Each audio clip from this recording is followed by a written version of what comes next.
Apparently অধ্যস্ত Bangla একটি আদ্যবান্ত শাস্ত্রীয় বাংলা মাধ্যমের চ্যানেল, যেখানে শাস্ত্রীয়কতা আধ্যাত্মিকতা নিয়ে কথা হয়। কিন্তু এই চ্যানেলের রিচ যেদিন থেকে তিলোত্তমার বিচারের দাবিতে নানান কথা বলতে শুরু করেছি, নানান পোস্ট দিতে শুরু করেছি, রিচ কমে যাচ্ছে। কোনো প্রবলেম নেই, যারা রিচ কমাচ্ছেন তারা দেখে শুনেই তো কমাচ্ছেন। আমার এই কথাগুলো শুনে নিন। আমি পেশায় একজন ফার্মাসিস্ট, পেশা বলতে পারি না এখন, আমি এখন চাকরি করি না, ছেড়ে দিয়েছি। কিন্তু আমার 4 বছর ধরে পড়াশোনা করে আমি ফার্মাসিটা পাশ করেছি, তারপর রিসার্চ রয়েছে আরো নানান কিছু, সেটা নিয়ে আমি কথা বলবো না।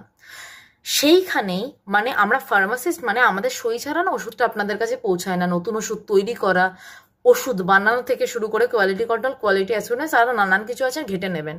সেই ফার্মাসিস্ট, যেখানে প্রত্যেকটা হসপিটালে ফার্মাসিস্ট থাকে, আমারই এক প্রধান কর্মস্থলে আমার এক বোন ধর্ষিতা হয়ে খুন হয়ে গেল, আর আমি আধ্যাত্মিকতার বকুনি দেব এটা ভাববেন না।